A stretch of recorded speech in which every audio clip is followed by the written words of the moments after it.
A very good morning, students. Welcome to Shibari Group of Institution online classes. So students, in my previous lecture, I have explained you history 4 chapter peasants and farmers for class 9. And now today I am going to explain civics 4 chapter working of institutions. तो आज मैं बात करने जा रही हूँ कि working of institutions यानी संस्थाओं के कामकाज. तो need for political institution. Why we need for political institution. हमें पॉलिटिकल इंस्टीट्यूशंस की जरूरत क्यों पड़ती है. तो we have seen one example of how the government works. Governing a country involves various such activities. मतलब किसी भी कंट्री को गवर्न करने में बहुत सी एक्टिविटीज आती हैं. For example, the government is responsible for ensuring security to the citizens and providing facilities for education and health to all. तो गवर्नमेंट जो हमारी होती है वो क्या करती है, सिटीजन्स को सिक्योरिटी इंश्योर करती है और उनको फैसिलिटीज प्रोवाइड करती है, जैसे कि शिक्षा और स्वास्थ्य से संबंधित सुविधाएं प्रदान करती है. It collect taxes and spend the money thus raised on administration, defense and development programs. तो हमारी सरकार का क्या काम होता है कि वो कर वसूल करती है और उस कर का उपयोग इसमें करती है सेना में और आपका एडमिनिस्ट्रेशन में और डेवलपमेंट प्रोग्राम्स में. तो it formulates and implements several welfare schemes. Some persons have to able decisions on how to go about these activities. मतलब कुछ लोग decisions लेते हैं कि कैसे इस activities को किया जाए. Others have to implement this decision. मतलब कुछ लोग कानून बनाते हैं, कुछ लोग क्या करते हैं, कानूनों को लागू करते हैं. If disputes arise on these decisions or in their implementation, अगर इन निर्णयों को लेने में कोई भी dispute होता है तो उसके लिए भी कोई पर्सन होना चाहिए जो कि डिसाइड करे कि what is right and what is wrong.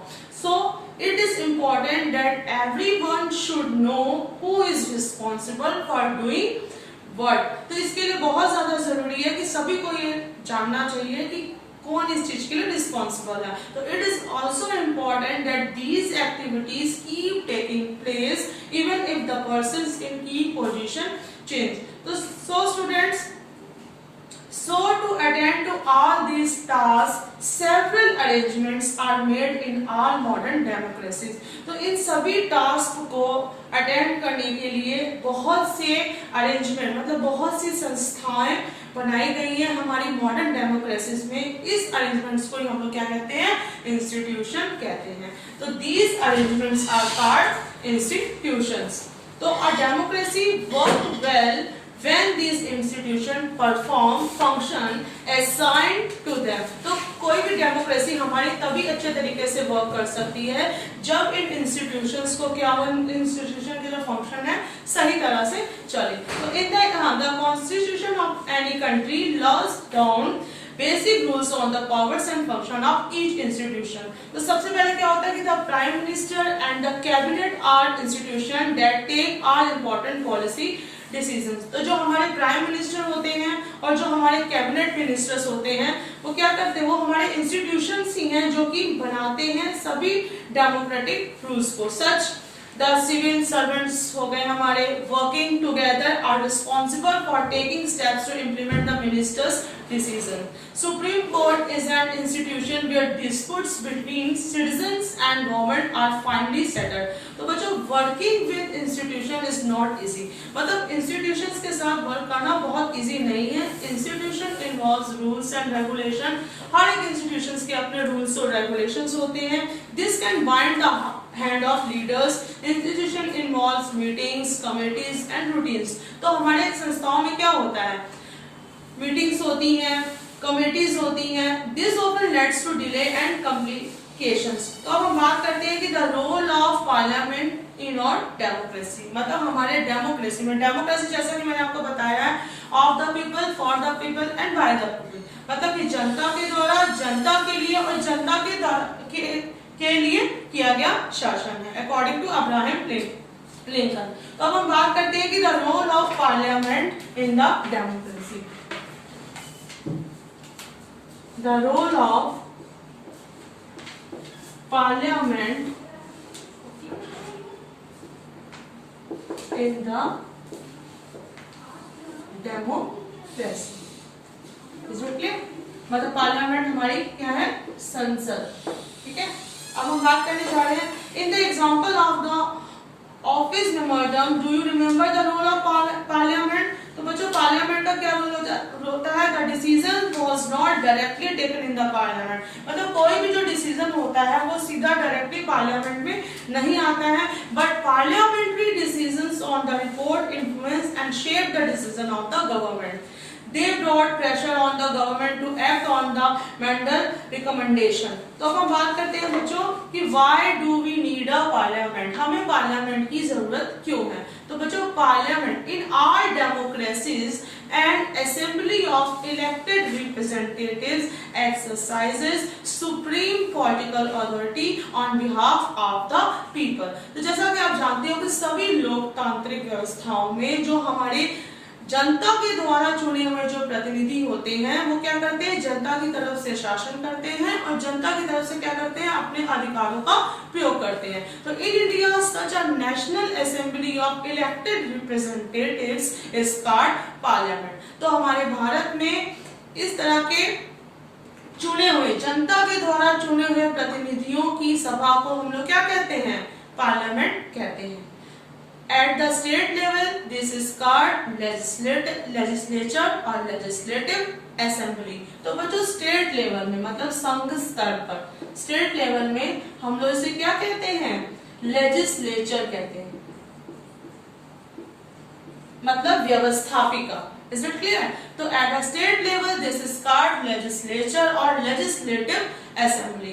The name may vary in different countries, मतलब इसका नाम different countries में अलग अलग तरीके से लिया जाता है, but such an assembly exists in every democracy।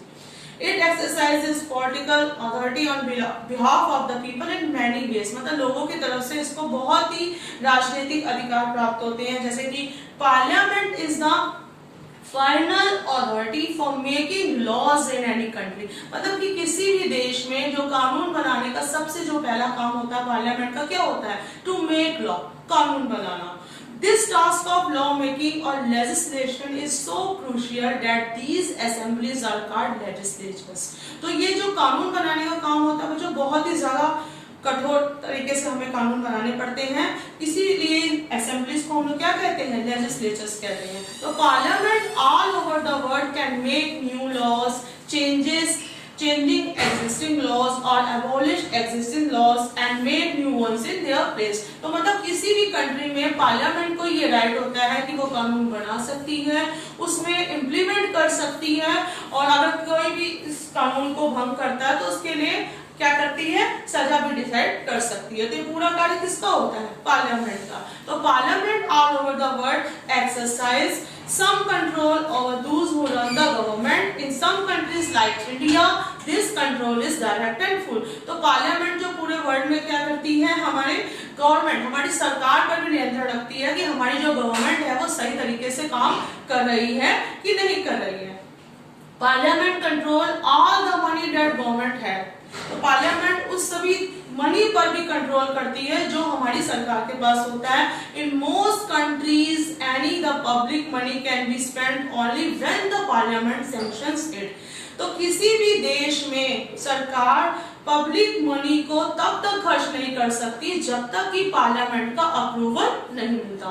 Parliament is the highest forum of discussion and debate on public issues and national policies in any country. तो किसी भी देश में मतलब कि पब्लिक इश्यूज पर बात विवाद करने के लिए, चर्चा करने के लिए पार्लियामेंट ही हमारा हाईएस्ट फोरम है। Parliament can seek information about any matter, मतलब पार्लियामेंट किसी भी मामले में अपनी इंफॉर्मेशन दे सकता है। तो ये हमारा क्या होगा कि हमको पार्लियामेंट की क्यों जरूरत है। Now I want to discuss two houses of parliament. Two houses of parliament, is it clear? Two houses of parliament। तो since the parliament plays a very central role in democracies, तो जैसा कि आप जानते हैं कि पार्लियामेंट डेमोक्रेसी में बहुत ही मेन रोल प्ले कर रही है। Most large countries divide the role and powers of the parliament in 2 parts. तो मोस्टली जो हमारे लार्ज कंट्रीज हैं वो अपनी पावर्स को, अपने राइट्स को 2 पार्ट्स में डिवाइड करते हैं और दे आर, और इन्हीं पार्ट्स को हम लोग क्या कहते हैं, चैम्बर्स या हाउस बोलते हैं, चैम्बर्स और हाउस। तो these parts are called chamber or house. One house is usually directly elected by the people and exercise the real power on behalf of the people. तो मतलब जो एक हाउस होता है उसके जो मेंबर्स होते हैं वो डायरेक्टली लोगों के द्वारा चुने जाते हैं and they work their real power on behalf of the people, और लोगों की तरफ से वो अपनी पावर का पूरा प्रयोग करते हैं। The second house is usually elected indirectly, लेकिन जो दूसरा हाउस होता है वो indirectly मतलब अप्रत्यक्ष रूप से चुना जाता है and perform some special functions, और कुछ special functions को क्या करता है, perform करता है। The most common work for the second house is look after the interest of various states, regions और federal units। तो मेन वर्क होता है जो सेकंड हाउस का क्या होता है कि मतलब बहुत सभी स्टेट्स के बारे में ध्यान रखना, क्षेत्रों के बारे में ध्यान रखना। तो in our country the parliament consist of 2 houses. तो हमारे देश में पार्लियामेंट के क्या है, 2 हाउस होते हैं। The 2 houses are known as the council of states and the house of people. तो ये 2 हाउस हमारे क्या होते हैं, पहला हाउस हमारा क्या होता है, काउंसिल ऑफ स्टेट्स, जिसे हम क्या कहते हैं, राज्यसभा, काउंसिल ऑफ स्टेट्स यानी राज्य सभा। Is it clear? The second house is House of the People यानी Lok Sabha, House of the People यानी लोक सभा।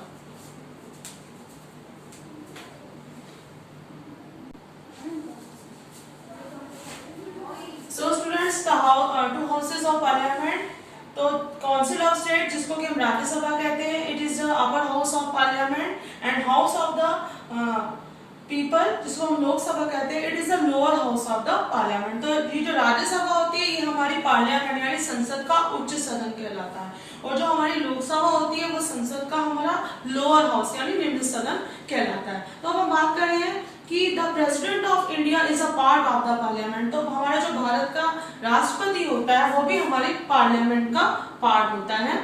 President of India is a part of the parliament although he or she is not a member of either house। यद्यपि वो किसी भी house का member नहीं होता, but he is also a part of the parliament। This is why all laws made in the houses come into force only after they receive the assent of the president। तो कोई भी law तभी पारित होता है, कोई भी कानून तभी पारित होता है जब तक उसको प्रेसिडेंट का क्या कहते हैं, स्वीकृति नहीं मिलती। तो हमारे पार्लियामेंट के कितने अंग हो गए, लोकसभा, राज्यसभा एंड राष्ट्रपति। ठीक है, अब हम बात करते हैं कि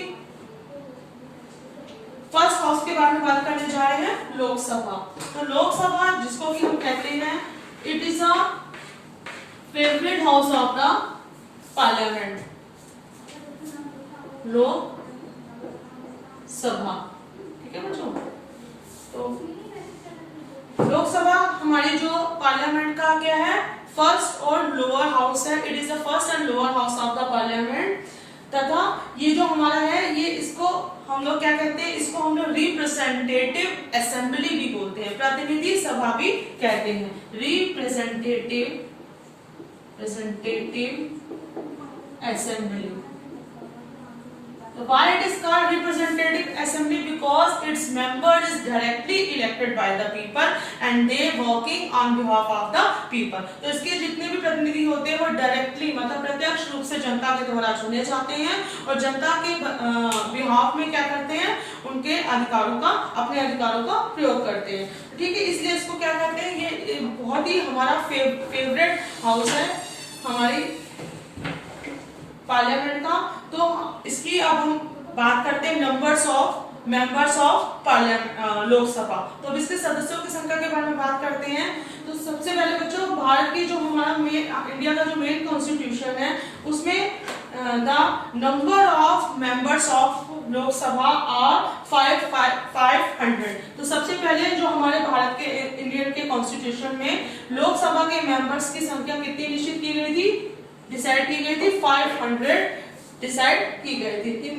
लेकिन 31 कॉन्स्टिट्यूशन में जो हमारा इम्प्लीमेंटेशन हुआ उसके अनुसार जो हमारे लोकसभा की जो मैक्सिमम संख्या थी, मैक्सिमम नंबर था इसके सदस्यों का, वो कितना हो गया, 547 हो गया।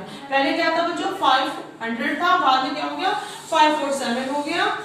लेकिन अब क्या है, लोकसभा की जो मैक्सिमम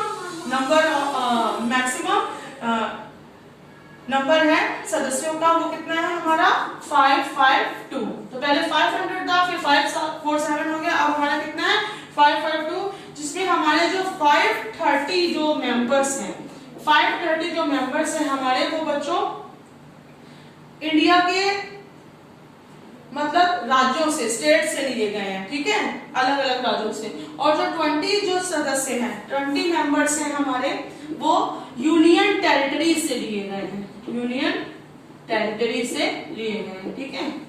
ये जो 530 कहां से लिए गए, स्टेट से लिए गए हैं, ठीक है।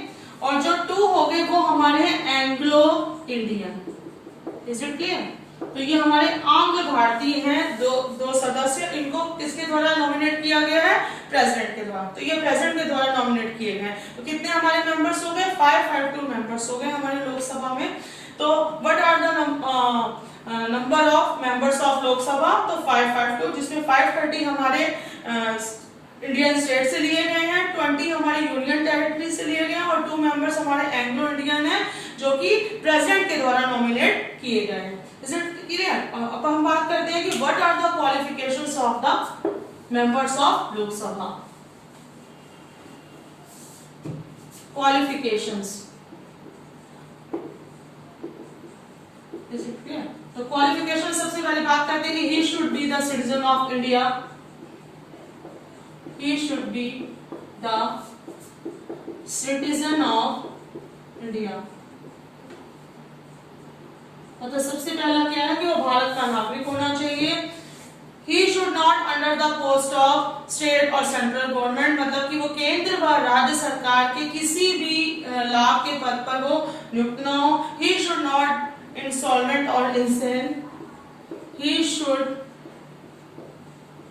not insolvent और insane, मतलब कि वो पागल या दिवालिया भी नहीं होना चाहिए। He should completed the age of 25 years, he should completed the age of 25 years। So these are the qualifications of members of Lok Sabha। He should be the citizen of India, he should not under the post of central or state government, he should not insolvent or insane, he should completed the age of 25 years। ठीक है बच्चों। अब हम बात करते हैं कि इसका इलेक्शन कैसे होता है। तो लोकसभा के जो सदस्य हैं, लोकसभा के जो मेंबर्स हैं, डायरेक्टली कैसे चुने जाते हैं, सीक्रेट बैलेट सिस्टम से, बाय यूनिवर्सल एडल्ट फ्रेंचाइजिंग। तो जो लोकसभा के जो मेंबर्स हैं, यूनिवर्सल एडल्ट फ्रेंचाइजी, जैसा कि मैं बता चुकी हूँ कि what do you mean by universal adult franchise. ठीक है बच्चों। तो यूनिवर्सल एडल्ट फ्रेंचाइजी हमारा होता है सार्वभौमिक व्यस्क मताधिकार, मतलब कि every citizen whose age is 18 years or above, they have right to vote and each vote has equal value, there is no discrimination on the basis of age, sex, gender and language।